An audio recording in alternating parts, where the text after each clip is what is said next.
Glastonbury, town police have identified the person whose body was found on the rocky hillside of the Connecticut River on Sunday. Glastonbury Police Captain Kevin Shidlow said in a news release that the body of 72-year-old Mary Colasanto, a resident who had been reported missing, was found along the banks of the river in Rocky Hill Sunday.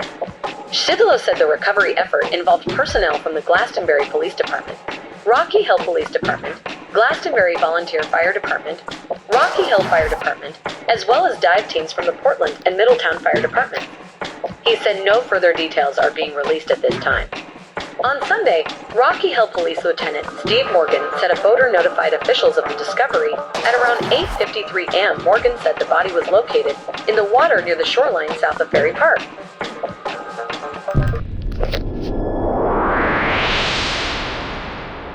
It began with a silence, so deep it swallowed time itself.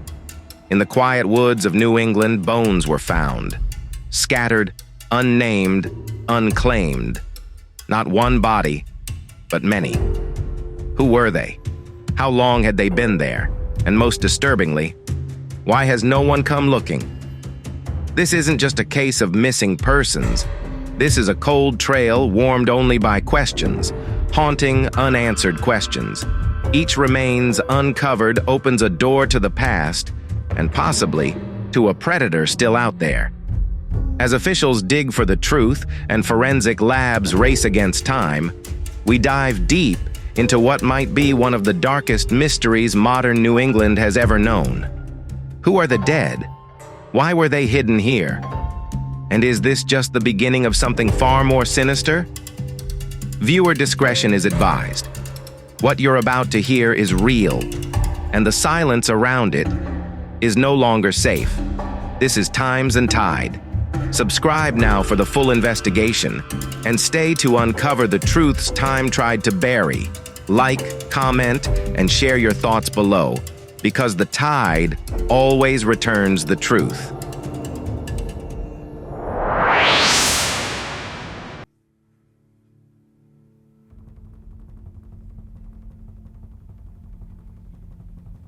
Between 2022 and 2024, law enforcement agencies across New England uncovered a disturbing pattern. Multiple sets of unidentified human remains discovered in wooded areas, near waterways, or in secluded rural zones.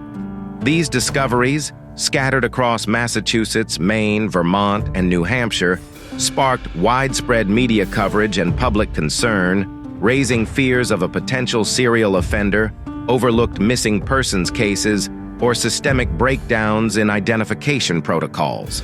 Authorities in Massachusetts were the first to release formal press bulletins after remains were located in Franklin and Worcester counties in late 2022.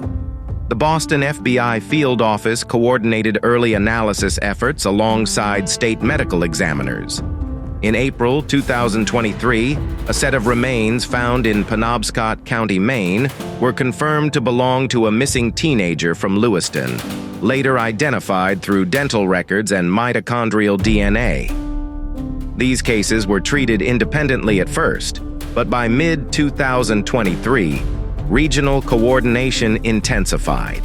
The FBI's Violent Criminal Apprehension Program, VICAP, began pooling forensic data from separate cases across state lines. Multiple families, especially those with unresolved missing persons reports, demanded transparency and accountability from law enforcement. Public interest peaked in mid-2024 after partial remains found in Vermont's Green Mountain National Forest were linked to a cold case from 2009. While not all remains were connected to criminal acts, the consistent lack of resolution and slow identification rates became a central concern. What systems failed these victims? And what clues are still waiting in the silence of New England's forgotten forests? Amanda Grazewski, 23, was last seen on March 17, 2020, on Birch Street in Derry, New Hampshire.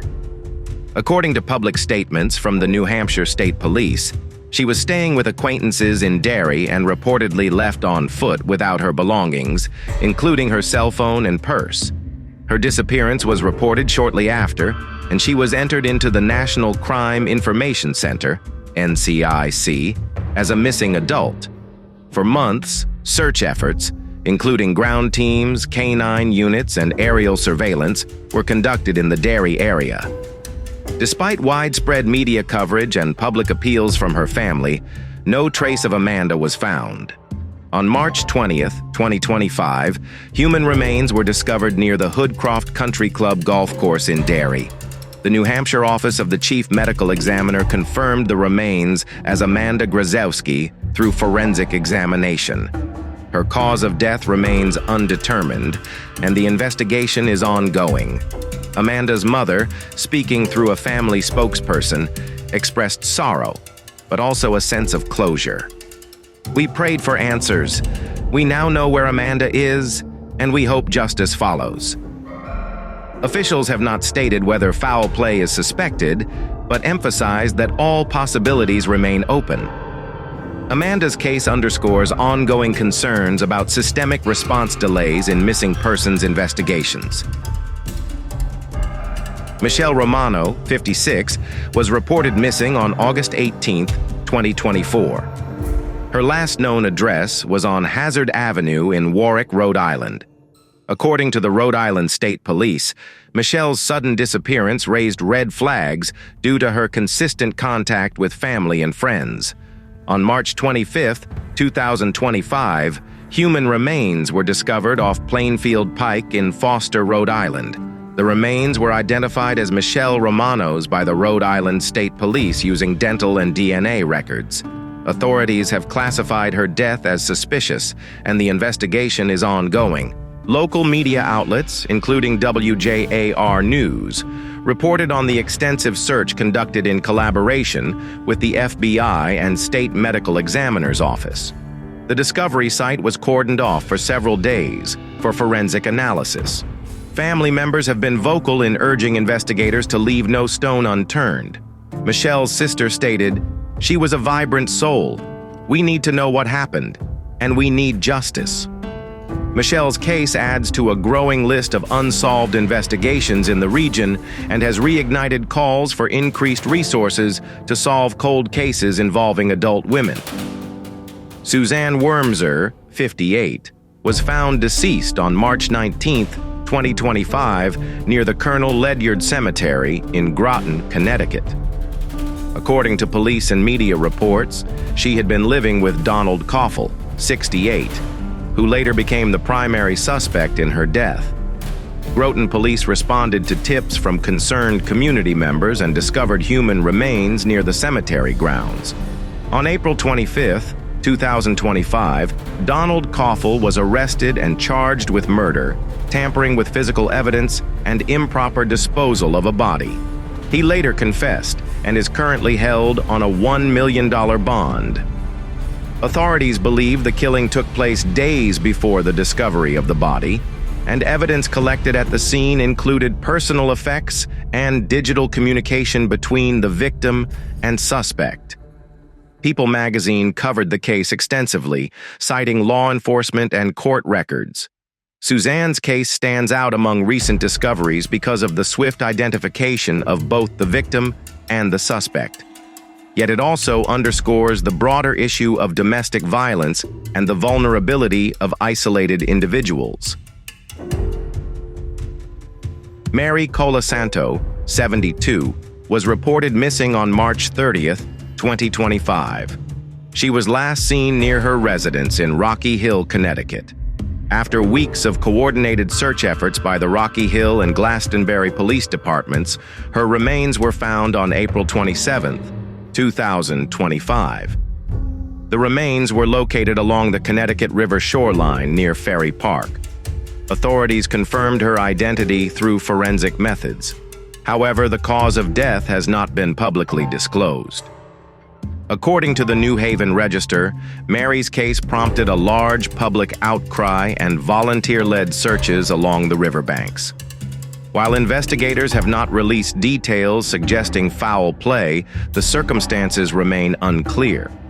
Local leaders have called for a review of the elderly welfare check protocols, emphasizing the need for quicker response times in missing senior cases. Denise Leary, 59, was reported missing on September 30th, 2024, after she failed to appear for a scheduled medical appointment. Her family, concerned due to her medical history, immediately contacted the New Haven Police Department. On March 20th, 2025, a search team located human remains in a wooded area near Rock Creek Road in New Haven. Forensic testing confirmed the remains belonged to Denise Leary. Authorities ruled the cause of death as undetermined, but stated there were no immediate signs of foul play. The New Haven Register reported that Denise was last seen near her home a few blocks from the area where her remains were found. Her disappearance and death brought renewed attention to the challenges law enforcement faces when adults with no known enemies or criminal history go missing. Denise's family continues to advocate for improvements in missing persons case handling.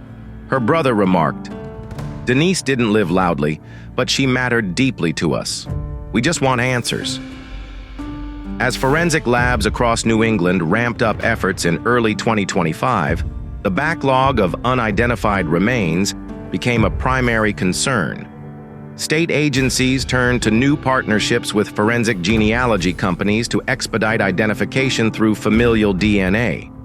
New Hampshire's partnership with Othram Inc., for instance, led to new matches in several unidentified remains cases.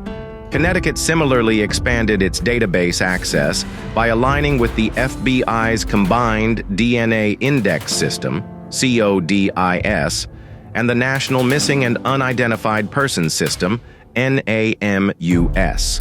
However, the rapid scaling of DNA testing brought its own challenges. Privacy concerns, funding gaps, and differences in state legislation created uneven implementation. In Rhode Island, proposed legislation to create a centralized DNA repository was delayed due to legal challenges. Advocates argue that DNA alone cannot fix systemic issues. Identification is only the first step. Justice and resolution require broader coordination. Will enhanced technology bring overdue answers? Even as identification improves, dozens of families across New England remain in limbo.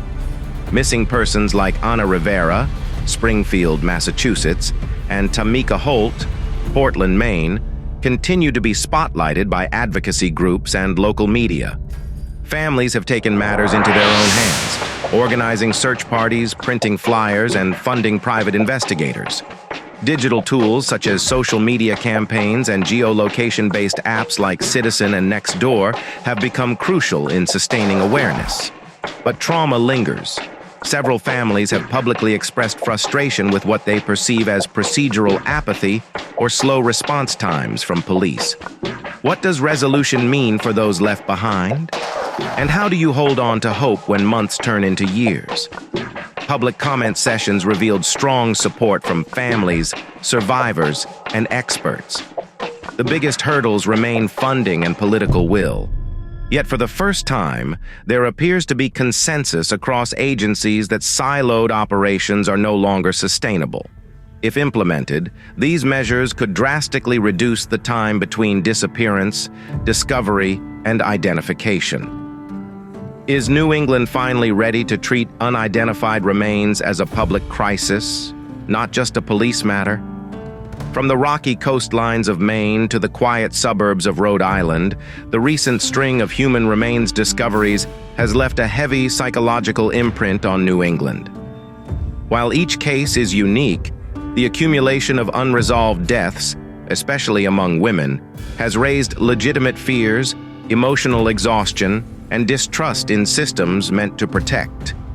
Verified cases like those of Amanda Grazewski, Michele Romano, Suzanne Wormser, Mary Colasanto, and Denise Leary have reignited old traumas in communities that have seen similar losses before. Towns once considered safe now wrestle with the possibility that predators could go undetected for years. Neighborhoods where bodies were found, near golf courses, parks, rivers, and woodlands, have become scenes of quiet mourning and unease. Mental health providers across the region have noted an increase in trauma-related consultations, particularly in areas where victim identification occurred. The National Alliance on Mental Illness, NAMI, New Hampshire, reported a measurable uptick in local anxiety cases following media reports confirming Amanda Grazewski's remains in 2025. In Connecticut, similar concerns were raised after the discoveries of Mary Colasanto and Denise Leary. These are not isolated cases. They form a pattern of grief with no resolution, leaving communities trapped between mourning and fear. Survivors of violence, families of the missing, and frontline investigators have all spoken about the emotional burden. In official statements and interviews, many law enforcement professionals admitted to burnout and frustration, especially when leads go cold despite exhaustive efforts. Yet perhaps the most tragic aspect of this wave of cases is how familiar it feels. For New England residents, the eerie silence of an unresolved disappearance is not new. It's a recurring chapter in a larger story. Are we as a society becoming too accustomed to stories like these? And if so, what does that say about the value we place on every life lost? In closing this series of haunting cases, what remains most chilling isn't just the discovery of human remains across New England, it's the silence that follows. From Amanda Grazewski in Derry, New Hampshire, to Michele Romano in the forests of Rhode Island, from Suzanne Wormser found near a Connecticut cemetery, to Mary Colasanto and Denise Leary, whose stories were unearthed by riverbanks and wooded trails, these are not just cases. These are real women, real families, and real pain. Each story in this documentary was built entirely on verified facts from official sources, but even facts cannot capture the full weight of unanswered grief. What connects these victims is not how they lived, but how they vanished. How their stories were buried beneath layers of confusion, jurisdictional delays, and in some cases, years of media silence. It's not just a crime against individuals. It's a breach of public trust. The final chapters of this tragedy are not yet written. Law enforcement agencies continue their investigations. Families still await full closure. Communities still hold vigils. But what about the rest of us? Will we remember their names when the headlines fade? Will we ask the hard questions about public safety, about investigative follow-through, about how we treat the voiceless and the vulnerable? If you believe every story deserves to be told and that no life should be forgotten, then subscribe to Times and Tide. Like, comment with your thoughts,